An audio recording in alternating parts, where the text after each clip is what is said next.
Champions trophy को लेकर अगर आप देखें तो पाकिस्तान और फिर भारत यानी कि पीसीबी और बीसीसीआई इस वक्त आमने सामने हैं। और इस बार कहीं ना कहीं पीसीबी जो है वो पीछे हटने का नाम नहीं ले रहा, अपनी एक जिद पकड़कर बैठ गया है। क्योंकि पीसीबी को पता है कि हर बार हार हमारी हुई है, इस बार थोड़ी अकड़ दिखा लेते हैं, लेकिन उनको भी पता है कि शायद ये अकड़ ज्यादा दिनों तक दिखने वाली नहीं है। बीसीसीआई का अपना रास्ता क्लियर कि भाई मैं पाकिस्तान नहीं जाने वाला, हमारे खिलाड़ी जो पाकिस्तान नहीं जाने वाले क्योंकि अपने इशू हैं, वहां पर सिक्योरिटी का मसला है।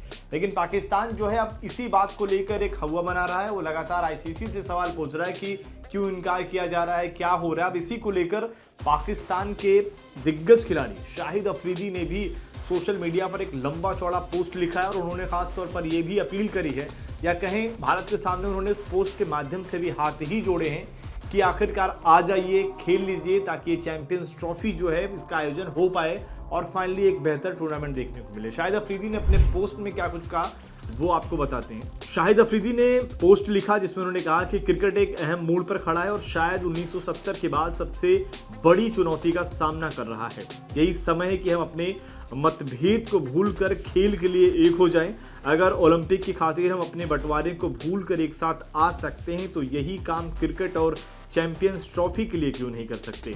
इस खेल के संरक्षक के तौर पर हमारी जिम्मेदारी है कि अपने घमंड को काबू रखें और क्रिकेट के विकास पर फोकस करें। पोस्ट को अगर आप पूरा देखेंगे तो इसमें कहीं भी अगर आप देखें शाहिद अफरीदी ने भारत का नाम नहीं लिया, लेकिन जरूर उन्होंने इस घमंड को जो बात उन्होंने लिखी है कहीं ना कहीं बीसीसीआई की तरफ वो इशारा कर रहे हैं। लेकिन ये खुद भूल जा रहे हैं कि जब बात कश्मीर को लेकर आती है तो वहां पर जब वे बयान दे रहे होते हैं तो शायद इस पोस्ट के जरिए शाहिद अफरीदी इतने शालीन बनने की कोशिश कर रहे हैं। कश्मीर पर जब आप इनका बयान देखते हैं तो फिर आपका अलग से ही वहां पर गुस्सा सामने आ जाता है और शायद शाहिद अफरीदी का जो दोहरा चरित्र है वो भी सामने आ जाता है। शायद इस बयान के देने के बाद भी किसी टेलीविजन पर अगर आप इनको बयान देते देखेंगे तो वहां पर भी ये थोड़ा सा अलग ही भड़कते नजर आ जाते हैं और फिर इनके अलग अलग बयान भी होते हैं।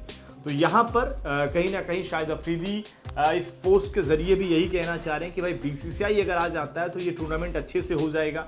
और फाइनली क्योंकि पाकिस्तान ने धमकी जरूर दे दी है कि हम भी बॉयकॉट करेंगे, हाइब्रिड मॉडल को नहीं मानेंगे और ये तमाम बातें जरूर कह दी हैं और कह रहे हैं कि भाई पाकिस्तान इंडिया नहीं आता है तो फिर श्रीलंका को बुला लीजिए। जबकि पता उनको भी है कि अगर भारत नहीं जाएगा तो फिर घाटा जो है वो पाकिस्तान का ही है और घाटा आईसीसी का भी है। शाहिद अफरीदी के इस बयान को आप कैसे देखते हैं और इस पर आपका क्या कहना है, कमेंट करके जरूर बताएं।